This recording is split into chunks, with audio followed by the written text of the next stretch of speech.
ভিডিওতে ভালো এক্সপিরিয়েন্স পেতে হেডফোন ব্যবহার করুন।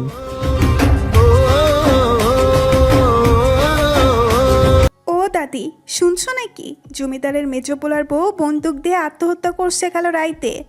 উঠানের উত্তর দিকে খেজুর পাতার পাটিতে বসে দক্ষ হাতে কাঁথা সেলাই করছেন ষাটোর্ধ্ব এক বৃদ্ধা। পেয়ারা গাছের ছায়াতলে বসে নিজের মন মতো কাঁথায় ফোঁট তুলতে ব্যস্ত তিনি। নিপুণ হাতে কাজ করে যাচ্ছেন। বাড়ির চারদিকে সুপারি গাছের পাতা দিয়ে বেড়া দেওয়া।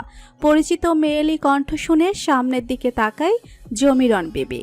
কথাটা কর্ণকুহারে প্রবেশ করতেই কষ্টগুলো দলা পাকিয়ে তীব্রতর হতে লাগলো।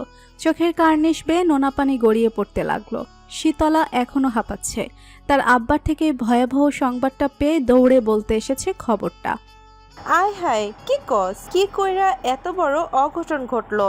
কাইলো তো জমিদার বাড়ির মেজগিন্নি আইসা আমারে দেখে গেল, আর আজই এই সর্বনাশ হইল। মাইয়েটা কত ভালো আছিল। জমিরন বিবি দুঃখের সহিত অশ্রুভেজা চোখে বললেন, হয় গো দাদি, বহুত ভালো আসিল। আব্বা কাম থেকে আইসা কইল মেজুগিন্নি নিজেই বন্দুকের গুলি চালাইয়া নিজের মাথায় জমিদার বাড়ির লোক কইয়া বেড়াইতেছে। এত ভালো মানুষ কম দেখা যায় এখনকার সময়ে। আমারে মাঝে মাঝে ডাইকা মিষ্টি দিত, কত সুন্দর কইরা কথা কইতো। কান্না ভেজা কণ্ঠে বলল শীতলা।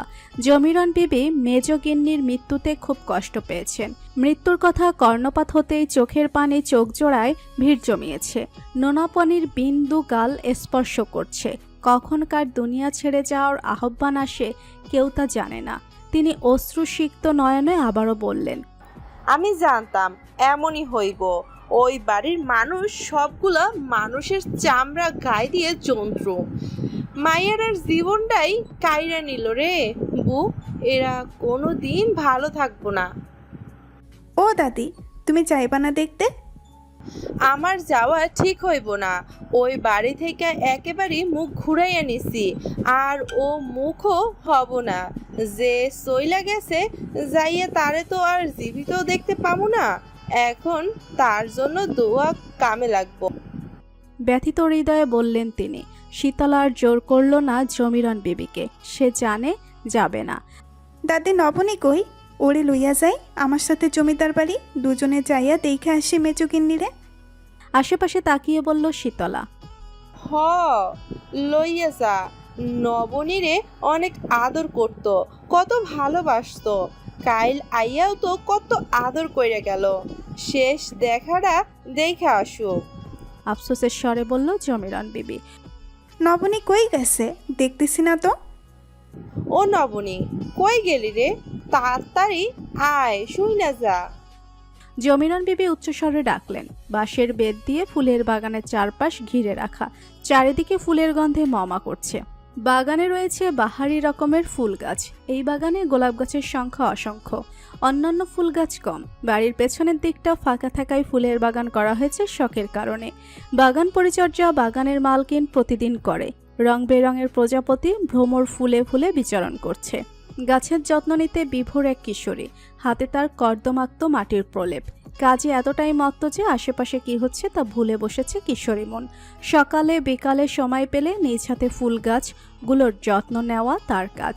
উচ্চস্বরে ডাকায় ঘোর ভাঙল কিশোরীর। কে ডাকছে বোঝার চেষ্টা করলো। দাদির উচ্চস্বরে ডাক শুনে পাশেই কলের পাড় হতে হাত ধুয়ে হন্তদন্ত হয়ে ছুটল বাড়ির পানে। দাদি, কি হয়েছে? কি এত উচ্চ স্বরে আমায় ডাকছো যে? বলতে বলতে জমিরন বিবির সামনে উপস্থিত হলো কিশোরী। দৌড়ে আসায় কিছুটা হাঁপিয়ে গেছে সে। সপ্তদশী কিশোরীর পানে চাইলেন জমিরন বিবি। নাতনিটা তার খুব আদরের, সব থেকে বেশি ভালোবাসেন তিনি। নিশ্চয়ই গাছের যত্ন নিতে ব্যস্ত ছিল এতক্ষণ। নবনী, তাড়াতাড়ি চল, জমিদার বাড়ির মেজুগিন্নি মইরা গেছে, চল দেখে আসি। শীতলা কান্নারত কণ্ঠে তাড়া দিয়ে বলল নবনীতাকে। বুবু, দেখে আসো যাইয়া। বেচারিটা কত কষ্ট পাইছে মরার সময়। কষ্ট সহ না করতে পাইরা নিজের হাত নিজেই জীবন দিল। শেষবারের মতো মুখটা দেখে আসো। নবনী স্তব্ধ হয়ে দাঁড়িয়ে রইল কথাটা শুনে। কর্ণকুহরে কথাটা প্রবেশ করতে থম মেরে রইল সে। হঠাৎ এমন কথায় কিছুটা শিউরে উঠল। আচমকা এমন দুঃসংবাদ পাবে আশা করেনি। এর আগেও এমন অনেক ঘটনা শুনেছে জমিদার বাড়ির। জমিদার বাড়ির মেজগিন্নি খুবই ভালো মানুষ ছিলেন। নবনীতার কাছে খুবই প্রিয় ছিলেন তিনি। কালই তো তার সাথে দেখা হলো, কত সুন্দর হেসে কথা বলছিল, আর আজ সকালেই শুনল সেই মানুষটি মারা গেছে। ভাবতেই চোখের কার্নিশে অশ্রু জমা হলো। টলমল আখিদায় নীরবে অশ্রু ঝরতে লাগলো। আর কোনোদিন মানুষটির দেখা পাবে না, কথাও হবে না। হাত দিয়ে আখিদায় মুছে দাদি আর শীতলার দিকে তাকালো। তাদেরও নেত্রপল্লব ভেজা। তারাও কান্না করেছে বুঝতে পারল সে। তা মনের মাঝেও খারাপ লাগা কাজ করছে। শেষে কি জমিদার বাড়ি কাল হলো মেজগিন্নির? দাদি, আমি নোংরা ওড়নাটা বদলে আসি ঘর থেকে। শীতলা, তুই একটু থাম, আমি আসছি। বলেই ঘরের দিকে তাড়াহুড়ো করে ছুটল নবনীতা। কাজ করতে গিয়ে ওড়নায় কাদা লেগেছে নবনীর। কিয়ৎ সময় পরেই নবনীতা মাথায় সুতির একটা ওড়না দিয়ে বেরিয়ে আসলো মাটির ঘর থেকে। দাদি, আম্মা আব্বা আসলে বলো আমি জমিদার বাড়িতে গেছি, চিন্তা যেন না করে।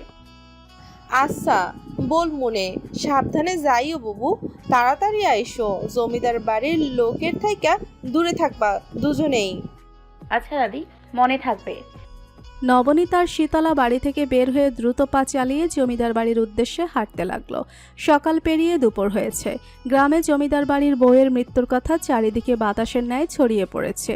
দুপুরে গ্রামের রাস্তাঘাট শুনশান থাকে অন্যান্য দিন। আজ জনমানবহীন এই সময়টা এখন জনমানবে পরিপূর্ণ হয়ে গেছে। জমিদার বাড়ির রাস্তায় মানুষের ঢল নেমেছে। দূর দূরান্ত থেকে মানুষ আসছে।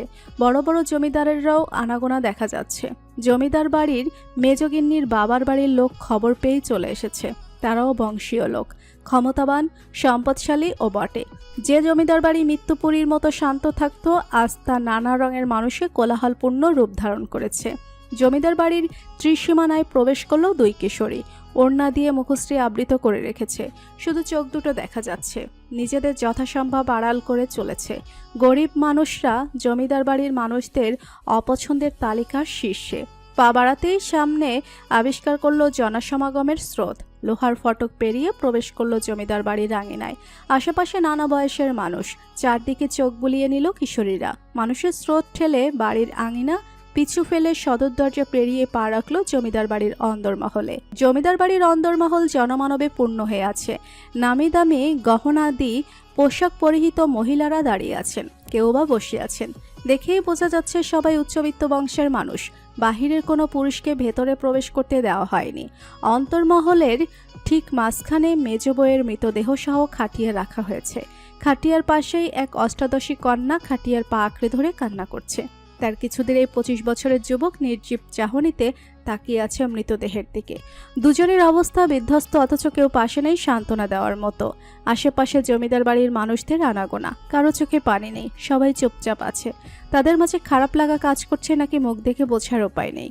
মেজবইয়ের বাবা আর মা মলিন মুখে তাকিয়ে আছে মেয়ের নিথর দেহের দিকে। মাঝে মাঝে ফুফিয়ে কান্না করছে মেয়ের মা।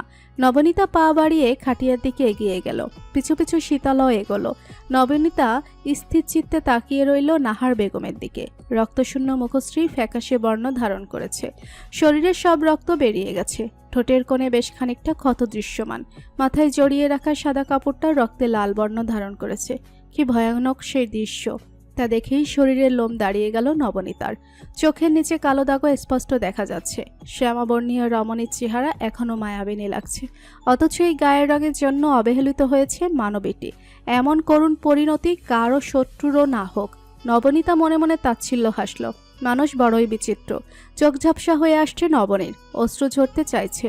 শীতলা কান্না করছে তার পাশে থেকে। এই ফকিন্নিদের কে অন্দরমহলে ঢুকতে দিয়েছে? রাশভারী কণ্ঠে বলে উঠল একজন।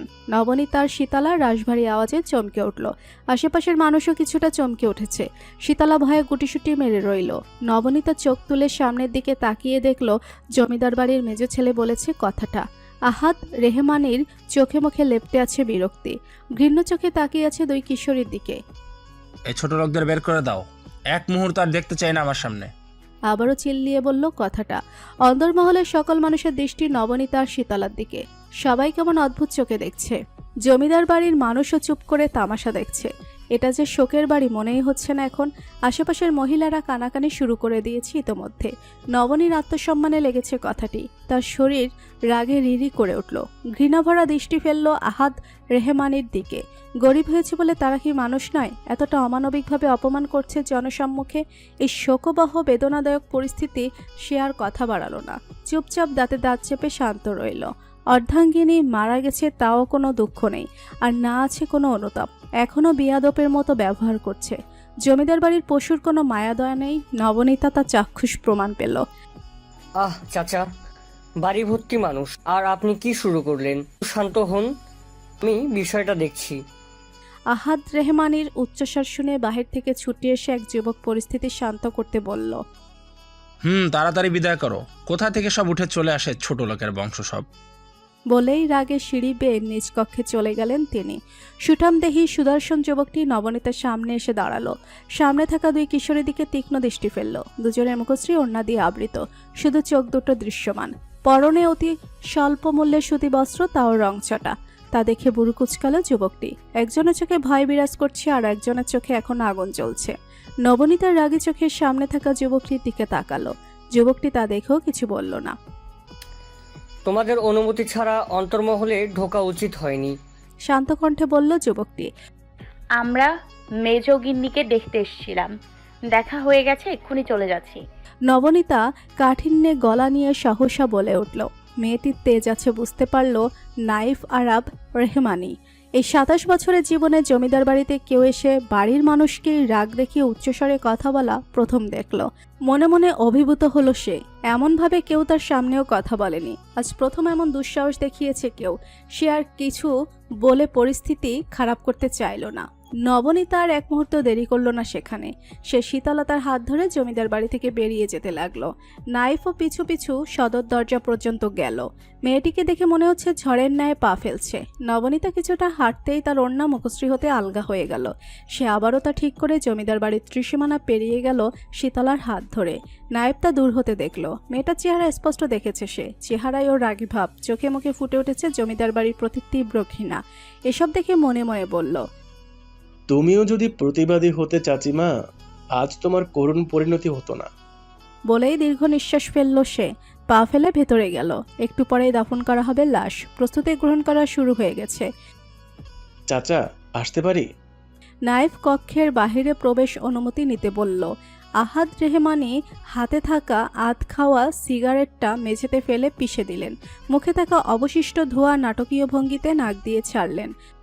ভেতরে আসো। নাইফ অনুমতি পেয়ে ভেতরে প্রবেশ করল। চাচা, চাচিমার লাশ দাফনে বাধা প্রদান করছে পুলিশ। নাইফ বলল কথাটা। আহাদ রেহমানির কথাটা শুনে চোখে মুখে বিরক্তিভাব দেখা গেল। নাইফ তা বুঝল। এমনটা তো হওয়ার কথা না। তাড়াতাড়ি সব ঝামেলা গেলেই শান্তি, তাও আবার পুলিশে প্যাচ বাঁধালো। এত কোলাহল আর ভালো লাগছে না। কণ্ঠে বিরক্ত ঢেলে বললেন আহাদ রেহমানি। চাচিমার বাড়ির লোক কেস ফাইল করেছে। চাচিমাকে খুন করা হয়েছে, পুলিশকে তারা এটা নাকি বলেছে। স্বাভাবিকভাবে বলল নাইফ। কথাতে মনে হলো সে আগে কিছু একটা আঁচ করতে পেরেছিল। আহাদ রেহমানি জঘন্য শব্দ প্রয়োগ করলেন মুখ দিয়ে। আমি বিষয়টা দেখে নিচ্ছি। শ্বশুরবাড়ির সাথে সকলের হিসাব করা গন্ডা মিটিয়ে দেব। বলেই কক্ষ থেকে হনহনিয়ে বেরিয়ে গেলেন আহাদ রেহমানি। নায়েব তার চাচার এসব কাজে বিরক্ত। সবসময় মাথা গরম করে চলে। সেও নিচে চলে গেল। জমিদার বাড়ির পশ্চিমে পাথর বাঁধাই করা পুকুর রয়েছে। সিঁড়িযুক্ত পুকুরটি জমিদার বাড়ির পশ্চিমাংশের সৌন্দর্য বাড়িয়ে দিয়েছে। নির্মল আলো বাতাসে জায়গাটি ভরপুর থাকে সবসময়। পুকুরের পানি নীল বর্ণের। ময়লামুক্ত স্বচ্ছ পানিতে কারো প্রতিচ্ছবি স্পষ্ট দেখা যায়। পুকুরটি পদ্ম ফুলে পূর্ণ। এই জায়গাটি পদ্মপুকুর নামে পরিচিত। পুকুরের পাশে রয়েছে পাথর দিয়ে তৈরি বসার জায়গা। পুকুরের পাশে বসে আছেন আজম রেহমানি। তার পাশে আরও কিছু সংখ্যক লোক বিদ্যমান। সেখান থেকেই খবর পেয়েছে তার ভাইয়ের রাগারাগির কথা। এতটা রাগচোটা স্বভাবে ভীষণ রেগে আছেন আজম রেহমানি। সে আর অন্য কিছু বলে পরিবেশটা অশান্ত করতে চাইছেন না এই মুহূর্তে।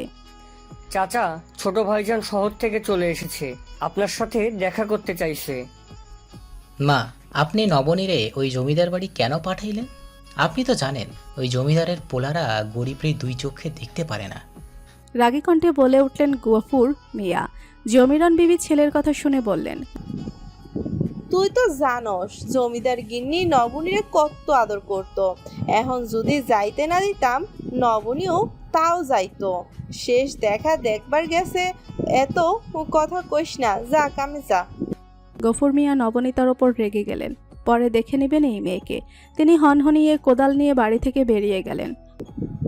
এই নিশুতি, বাইরে আয়, তোর বাপে কামে চইলা গেছে, আর ডরাইয়া পলাইয়ে থাকতে হইব না। ষষ্ঠদর্শী কন্যা মাটির দেয়ালের পিছু থেকে উকি দিল। বাপের ভয়ে চুপ করে লুকিয়েছিল। ধীরে ধীরে হেঁটে আসলো কিশোরী। জমিরন বিবি ঘরের সামনে কিছুটা জায়গা নিয়ে ছাউনি দিয়া সেখানে বসে আছেন। নিশুতি জমিরন বিবির কাছে এসে বসল। দাদি আপা একাই গেল জমিদার বাড়ি, আমায় নিয়ে গেল না? নিশুতি অভিযোগের স্বরে বলল। তুই কি আসিলি নাকি? শহরে গেছিলি, একটু আগেই তো বাপের লগে আইলি, আইয়া আবার বাপের ভয়ে তো বাড়ির পিছে লুকাইলি। দাদি তুমি আমারে ভীতু বলছো? আমি তো নয়নের বাইরে খুঁজতে গেছিলাম। আমতা আমতা করে বলল নিশুতি। দেখলাম তো কেমনে পলাইলি, তোর মা কই? নবনীতার মাঝেই বাড়িতে প্রবেশ করলো। মুখে কিছুটা রাগী ভাব এখনো আছে। জমিরন বিবি আর নিশুতিকে পাশ কাটিয়ে ঘরে চলে গেল। একটা কথাও বলল না। এমন হনহনিয়ে যাওয়া দেখে জমিরন বিবি আর নিশুতি তাকিয়ে রইল নবনীতার দিকে। নাহার বেগমকে কবর দেওয়া হয়েছে কিয়ত সময় আগেই। বৈঠকখানায় বসে আছেন আজম রেহমানি, আহাদ রেহমানি, নাইফ। তার সামনেই বসে আছেন নাহার রেহমানির বাবা হামিদ রহমান। মেয়ের মৃত্যুতে তিনি শোকাহত। কত টাকা লাগবে আপনার এই কেসটা উঠে নেওয়ার জন্য? আহাদ রেহমানি নীরবতা ভেঙে বললেন। আমার মেয়েকে আপনারা সবাই মিলে চক্রান্ত করে মেরে ফেলেছেন। আমি কেস তুলে নিব না। হামিদ রহমান সাহসা বললেন, কণ্ঠে ক্ষোভ বিদ্যমান। ঠিক আছে, চেয়েছিলাম আপনাকে কিছু টাকা দিয়ে মেয়ের শোক কমিয়ে দিতে। আপনি যখন চাইছেন না, আমার আর কিছু করার রইল না। আর আপনি কি কথাটা ভেবে বলছেন? পরে কিন্তু আফসোস করবেন। সুযোগ আছে লুফে নিন। ও হ্যাঁ, আরেকটা কথা, আপনি টাকা না নিলেও পুলিশ কিন্তু টাকা খাওয়ার জন্য হা করে আছে। বলেই কিটকিটিয়ে হাসলেন আহাদ রেহমানি। নাইফ আর আজম রেহমানি চুপ আছেন। তারা জামাই শ্বশুরের কথায় মাঝে নিজেদের জড়াতে চাইছেন না। হামিদ রহমান কথাটা নিয়ে কিছুক্ষণ ভাবলেন। আহাদ রেহমানি তা দেখে মনে মনে খুশি হলেন। সবাই টাকার কুমির। টাকা ছড়ালেই নিজের বাপ ও তাওই হয়ে যায়। সব টাকার ক্ষমতা। মজিদ, আমার কক্ষে আলমারিতে একটা বড় ব্যাগ আছে, নিয়ে আয়। উচ্চস্বরে হাঁক ছেড়ে আহাদ রেহমানি বললেন। বৈঠকখানার বাহিরে কথাটা শোনার সাথে সাথে মজিদ দৌড়ে চলে গেল। হামিদ রহমানের ভাবনার ইতি ঘটল। কত টাকা? ঠোঁট ভিজিয়ে বললেন তিনি। নাইফ আজম রেহমানি কিছুটা নড়ে চড়ে বসলেন। আহাদ রেহমানির ঠোঁটে কুটিল হাসি দেখা দিল। আপনার এই জন্মে আর টাকার অভাব হবে না। আপনার পরিবারকে বসিয়ে খাওয়াতে পারবেন। হাসি বজায় রেখে বললেন। মজিদ টাকার ব্যাগ টেবিলে রেখে বাহিরে চলে গেল। এই নিন, এখানে আপনার ভাবনার বাইরে টাকা আছে। আর সাবধানে যাবেন। কে কোথায় ওত পেতে বসে আছে কে জানে। নাটকীয় ভঙ্গিতে বললেন আহাদ রেহমানি। এর মাঝেই সুদেহী সুদর্শন এক যুবক বৈঠকখানায় প্রবেশ করল। আহাদ রেহমানি ছেলেকে দেখে হাসি বন্ধ করে দুঃখী ভাব ফুটিয়ে তুললেন মুখে।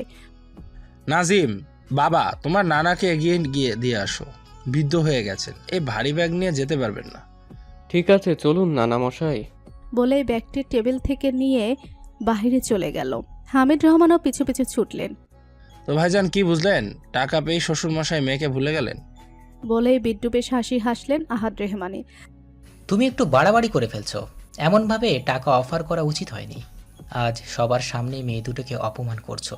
সবাই কি ভাবছে বলো তো? এরপর থেকে যেন এমন কোনো কথা আমার কানে আর না আসে। সাবধান। আজম রেহমানি গাম্ভীর্যতা বজায় রেখে বললেন। ঠিক আছে ভাইজান, মনে থাকবে। এখন পুলিশের কি করতে চাইছো?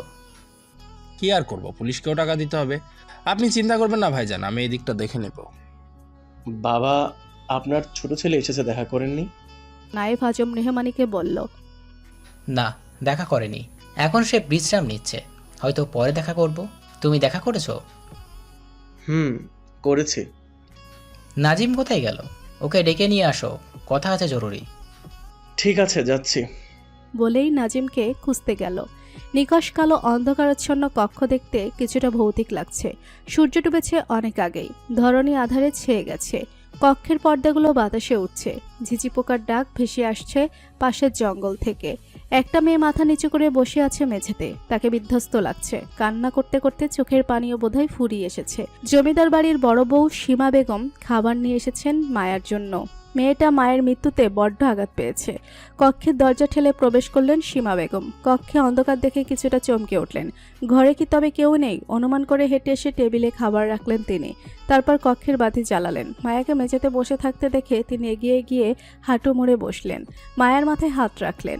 মায়া কারো হাতের স্পর্শ পেয়ে মাথা তুলল। সামনে বড় মাকে দেখতে পেয়ে জড়িয়ে ধরে কান্নায় ভেঙে পড়ল আবারও। সীমা বেগমের চোখে অশ্রু ভিড় করেছে। মা, আর কান্না করিস না, খেয়ে নে একটু। আমি খাবো না বড় মা, খেতে ইচ্ছে করছে না। আমি খাইয়ে দিচ্ছি, আয়। সীমা খাবার থালা নিয়ে এসে মেঝেতে বসলেন। তিনি খাবার মেখে মায়াকে খাইয়ে দিতে লাগলেন। মায়া চোখের পানি ফেলছে আর খাবার খাচ্ছে। এই নবনী ঘরে বাতিটা দে, তোর বাপে আইসা ঘর অন্ধকার দেখলে বাড়ি মাথায় করব। নবনীতা মায়ের আদেশ শুনে ঘরে গিয়ে কেরোসিন তেল দুটি কুপিতে ঢেলে দেশলাই দিয়ে আগুন জ্বালালো। তারপর দুই ঘরে টেবিলে কুপি রেখে বাহিরে আসলো। নবনী ঘর থেকে বেরিয়ে মায়ের কাছে গেল। আশা বেগম মাটির হাঁড়িতে ভাত বসিয়েছেন মাটির চুলোয়। আরেক চুলায় কচু শাক ভাজছেন আর মসুরের ডাল রান্না করছেন আগেই। পাশেই একটা কুপি জ্বলছে। চুলোর পাড়ে নিশুতি, নয়না, আসিফ বসে আছে। তারা মায়ের রান্না করা দেখছে অধীর আগ্রহে। এই তোদের দুজনের না কয়েকদিন পর পরীক্ষা, যা পড়তে বস। নবনীতা নিশুতি আর নয়নাকে বলল। আপা যাচ্ছি, দেখতেছে তো আসিফরে দেখে রাখছি। নিশুতি বলল। দে আসিফকে আমার কাছে, আমি ওকে কোলে নিয়ে রাখছি। বলেই 4 বছরের ভাইকে কোলে তুলে নিল নবনীতা। নিশুতি পড়ার জন্য ঘরে চলে গেল। তোরে কি আলাদা করে বলতে হবে? যা পড়তে বস। আপা, ভালো লাগছে না আমার, কাল পড়বো আমি। নয়না করুণ সুরে বলল। কালও একই কথা বলছিস, আজও সন্ধ্যায় বাড়ি এসছিস। আব্বা জানলে কি হবে জানিস? আমার কথা শোন। ঠিক আছে, যাচ্ছি, অঙ্ক শিখাই দিয়ে যাও। মন খারাপ করে বলে ঘরে গেল নয়না। তোর পড়া নাই, যা পড়তে বস। আসিফরে তোর দাদির কাছে দিয়ায়। ঠিক আছে, যাচ্ছি মা। বলেই আসিফকে দাদির কাছে রাখতে গেল নবনী। কিছুক্ষণ পর বাহিরে চেঁচামেচির আওয়াজে ঘর থেকে 3 বোন বেরিয়ে আসলো কি হয়েছে দেখার জন্য। জমিরান বিবি ও নাতিকে নিয়ে বাহিরে আসলেন। আশা আর গফুর মিয়ার কথা কাটাকাটি হচ্ছে। গফুর মিয়া রাগের এক পর্যায়ে গিয়ে বারান্দায় দাঁড়িয়ে থাকা নবনীতার গালে থাপ্পড় মারলেন। তোরে আমি জমিদার বাড়ি যাইতে না করছিলাম না? আমার কথা না শুই না কেন গেলি? রাগে গফুর মিয়া চিল্লিয়ে বললেন। নবনী গালে হাত দিয়ে চুপ করে রইল। দু চোখে অশ্রু ভিড় করেছে তার। আপা ভাত খেয়ে আয়, আর মন খারাপ করে থাকিস না। নিশুতি নবনীর হাত ধরে টেনে বলল। নবনীতা চুপ করে বসে আছে খাটের ওপর, তার দৃষ্টি সামনে থাকা কুপির জ্বলন্ত আগুনের দিকে। চোখের পানি শুকিয়ে গেছে অনেক আগেই। আমি যাব না নিশু, তুই খেতে যা, আমার ক্ষুধা নেই। নিশুতি, যা ভাত খাইয়া নে, আমি নবনীরে খাওয়াই দিতেছি। রাগ কইরা থাকিস না, জানিস তো তোর বাপে একটু রাগী। বাপের কথা একটু মাইন্না চলিস। হা কর, তোরে খাওয়াই দেই। বলেই আশা বেগম ভাত মেখে নবনীকে খাইয়ে দিতে লাগলেন। নবনী মায়ের কথায় ভাত খেতে লাগলো। মা, তুমি তোমার বড় মেয়েকে খাওয়াই দিচ্ছ, আমাকে তো দিলা না। মন খারাপের ভাব করে বলল নয়না। আয় আমার কাছে আয়, তোরেও খাওয়াই দিতেছি। বলেই নয়নাকে নিজের হাতে খাইয়ে দিতে লাগলো আশা বেগম। মা, আব্বা আমার সাথে এমন খারাপ ভাবে কেন কথা বলে? আমি তো তোমাদের কথা শুনে চলি। শুধু জমিদার বাড়ি গিয়েছিলাম তাই বলে আমাকে মারলো? বিমর্ষ ভাব নিয়ে কথা বলল নবনী। আশা বেগম মেয়ের দিকে করুণ চোখে তাকালেন। কি উত্তর দিবে মেয়েকে? তার কাছে তো কোনো উত্তর নেই। তোর বাপের কথা মাইনা চলবি, আর কথা না কইয়া 2 বোন ভাত খা। টাকার পরিমাণ ঠিক আছে তো পুলিশ বাবু? সামনে বসে থাকা পুলিশকে উদ্দেশ্য করে বলল আহাদ রেহমানি। মুখে লেপ্টে আছে হাসি। আয়েশি ভঙ্গিতে বসে আছে শিমুলপুরের আওতাধীন থাকা পুলিশ অফিসার রায়হান শেখ। বয়স 30 হবে হয়তো। শরীরে গঠন ছিমছাম, দেখতেও খারাপ না। চায়ের কাপে চুমুক দিচ্ছেন আর আহাদ রেহমানির কথা শুনছেন। আমি কেস ঢিসমিস করতে টাকা নেই না। ভরাট কণ্ঠে বলে উঠল রায়হান। আহাদ রেহমানির হাসি মাখা মুখ কালো হয়ে গেল। কেসটা থেকে তার নিষ্পত্তি পেতে হবে, এতে তার সম্মান জড়িয়ে আছে। আর কত টাকা লাগবে তোমার? আমি তো বললাম আমি কাজের বিনিময়ে টাকা অফার করলে নেই না, আমি ঘুষ খাই না। রায়হান একটু নড়ে চড়ে বসলো। আমায় টাকা অফার না করে সেই টাকা সুন্দর করে উপহারের কাগজে মুড়িয়ে উপহার হিসেবে দিলেই আমি খুশি। আমি আবার সকলের উপহার গ্রহণ করি। বলে হাসলো রায়হান। আহাদ রেহমানের মুখ খুশিতে চকচক করে উঠল। তিনি টাকার ব্যাগটা সুন্দরভাবে প্যাকিং করে রায়হানের হাতে দিলেন। সমস্যা নেই, আপনার কাজ হয়ে যাবে। আপনার উপহারে আমি অনেক খুশি। আজ চলি, আবার দেখা হবে। বলেই আহাদ রেহমানের কক্ষ থেকে বেরিয়ে গেল রায়হান শেখ। আহাদ রেহমানি সিগারেট জ্বালিয়ে খেতে লাগলেন। তুই এত রাতে ছাদে কি করছিস? নাইফ একটু একাকী থাকার জন্য ছাদে এসেছিল। এসে দেখলো নাজিম ছাদে দাঁড়িয়ে আছে। সে এসে নাজিমের পাশে দাঁড়ালো। ভালো লাগছিল ভাই, তাই এসেছি বিশুদ্ধ বাতাসে। ও দুজনের মাঝে পিনপিনে নীরবতা। ভাই, আমার এই বাড়িতে দম বন্ধ হয়ে আসছে। আমি নিঃশ্বাস নিতে পারছি না। দম বন্ধ হয়ে আসছে এই বাড়ির দূষিত বাতাসে। নাজিম নিরস প্রাণহীন গলায় বলল কথাটা। নায়েব শুনেও চুপ রইল। ভাই, মা আমাদের কথা ভালো না একবারও। অন্তত আমার আর মায়ার কথা ভাবতো, আমাদের একা করে চলে গেল। চাচি কি নিজেই আত্মহত্যা করেছে নাকি মেরে ফেলা হয়েছে? কিছুই বুঝতে পারছি না রে। বিড়বিড় করে বলল নাইফ। নাজিম নিজের ভাবনায় এতটাই ডুবে আছে যে নাইফের কথা তার কান অবধি পৌঁছায়নি। কক্ষে যা তুই, অনেক রাত হয়েছে। যাচ্ছি। ও শোন শোন শোন, ছোটর সাথে তোর দেখা হয়েছে? না ভাই, সে তো আমাদের কারোর সাথেই কথা বলছে না। নাজিম চলে গেল তার নিজ কক্ষে। নায়েব ছাদেই দাঁড়িয়ে থাকলো। ছাদ থেকে পদ্মপুকুরের দিকে তাকালো। আশেপাশে অন্ধকার, তার মাঝেও মানুষের অস্তিত্ব দেখতে পেল। কেউ একজন হারিকেন হাতে যাচ্ছে। নায়েব কৌতূহল নিয়ে তাকিয়ে রইল। কে হতে পারে বোঝার চেষ্টা করলো। নবনীতা, নিশুতি আর নয়না স্কুলে যাবে। সকালে তারা তিনজনে পান্তা খেয়েছে। সকালে আশা বেগম রান্না করেননি। গফুর মিয়া বাজারে গেছেন সবজি বিক্রি করতে। জমিরন বিবি গাছের নিচে বসে খেজুরের পাতার পাটি বুনছেন। পাশে আসিফ বসে খেলছে। কিরে, তোদের হলো? স্কুলে যেতে দেরি হয়ে যাবে। নবনীতা ঘরের বাইরে দাঁড়িয়ে ডাকছে দুজনকে। নিশুতি আর নয়না ঘর থেকে বেরিয়ে আসলো। তিনজন স্কুলে যাবে এমন সময় গফুর মিয়া হাতে মাছ নিয়ে ঢুকলেন। তা দেখে নবনীতা, নিশুতি আর নয়না দাঁড়িয়ে গেল। তিনি মেয়েদের পাশ কাটিয়ে রান্নাঘরের সামনে এসে দাঁড়ালেন। আশা বেগম স্বামীকে দেখে এগিয়ে এসে মাছটা হাত থেকে নিয়ে কাটতে গেলেন।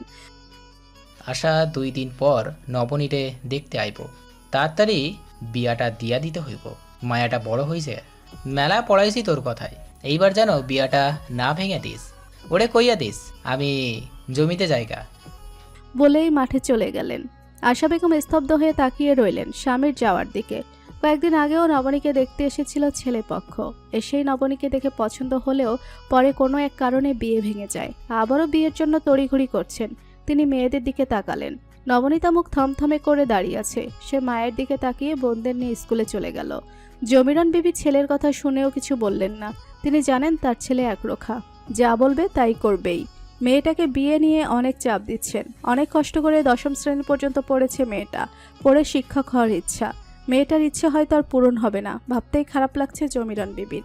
কক্ষের বারান্দায় চেয়ারে বসে আছে এক যুবক। পরনে কালো শার্ট আর প্যান্ট, পায়ে চামড়ার কক্ষে পরা জুতা, চোখে সাদা ফ্রেমের চশমা, ভেজা চুলগুলো কপালের সাথে লেপ্টে আছে।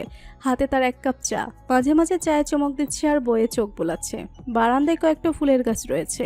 সেখানে একটা চেয়ার আর টেবিল রয়েছে। টেবিলে কয়েকটি আইন অনুষদের বই। সেখান হতেই একটা বই পড়ছে যুবকটি। আশেপাশে আরও বই ছড়িয়ে ছিটিয়ে আছে। সকালে স্নিগ্ধ আবহাওয়ায় পড়া ভালো মনে থাকে। ম্যাট্রিক পরীক্ষার পরেই পড়াশোনা করতে আজম রেহমানি তার ছোট ছেলেকে শহরে পাঠায়। পড়াশোনা শেষ করে কাল বাড়ি আসে আর এসেই দুঃসংবাদ শুনে। ভেতরে ভেতরে প্রচণ্ড ভেঙে পড়েছিল, তাও শক্ত থেকেছে। জানাজা থেকে এসে আর কক্ষের বাহিরে যায়নি। কিছুটা ব্যথিতর কণ্ঠের চিৎকার যুবকটির কানে পৌঁছাচ্ছে। হয়তো কেউ কাউকে আঘাত করছে। যুবকটি বইটা বন্ধ করে উঠে দাঁড়ালো। বারান্দায় তাকিয়ে নিচে তাকিয়ে দেখলো মজিদ এক লোককে মারছে লাঠি দিয়ে। লোকটি মজিদের পায়ে ধরে বলছে তাকে যেন না মারে, তবুও কথা না শুনে নির্দয়ভাবে মারছে। কি করুণ সেই চিৎকার! আহা, মানুষ বুঝি এতই খারাপ হয়? এখানে কি হচ্ছে? লোকটাকে মারছো কেন? গম্ভীর কণ্ঠে যুবকটি বলে উঠল। মজিদ যুবকটির কথা শুনে মারা বন্ধ করলো। কিছুটা ভয় পেয়েছে সে। ভীতমুখে যুবকটির দিকে তাকিয়ে থাকলো। যুবকটি মজিদকে চুপ থাকতে দেখে বিরক্ত হলো। হা করে তাকিয়ে আছো কেন? কি বলছি শুনতে পাওনি? বিরক্তি ভাব নিয়ে বলল। আসলে ছোট ভাইজান, এই লোক ছোট চাচার কথা শুনে নাই, তাই চাচার আদেশে মারতেছিলাম। ভীতস্বরে বলল মজিদ। লোকটাকে আর মেরো না, আমি চাচার সাথে কথা বলে নিব। আচ্ছা ঠিক আছে। মজিদ লাঠি রেখে ব্যস্ত ভঙ্গিতে চলে গেল। লোকটি যুবকটিকে কৃতজ্ঞতা জানিয়ে বিদায় নিলেন। আগের মতোই রয়ে গেল সবকিছুই। বদলালো না এই জমিদার বাড়িতে। সবাই নিজ সত্তাকে আড়াল করে চলছে, অথচ যে নিজেকে যেভাবে দেখাচ্ছে সে তেমন নয়। জমিদার বাড়ির দেয়াল তো ছলনা, বিশ্বাসঘাতকতার আর মানুষের আহাজারি দিয়ে তৈরি। বিড়বিড়িয়ে বলল যুবকটি। দৃষ্টি তার পদ্মপুকুরের পাশে অবস্থান করা কিছু মানুষের দিকে। দেখেই হাসল যুবকটি। হাসির কারণ অজানাই থাক। আজ নবনীতাকে ছেলের বাড়ি থেকে দেখতে এসেছে ছেলে, ছেলের মা, বাবা, বোন আর ঘটক। নবনীতা খাটের এক কোণে শাড়ি পরে বসে আছে, মাথায় ঘোমটা দেওয়া, তার মুখে কোনো সাজসজ্জা নেই, দৃষ্টি মাটিতে নিবদ্ধ। ছেলের মা নবনীতাকে দেখে মুখ কুঁচকে কথাটা বলে উঠলেন। তা শুনে আশা বেগম ভীত মুখে স্বামীর দিকে তাকান। গফুর মিয়ার মুখ থমথমে। নবনীতা কথাটা শুনেও চুপ রইল। সে জানতো এমন কিছু হবে। মনে মনে তার ছেলের হাসি হাসল। মানুষ তো সৌন্দর্যের প্রজারই।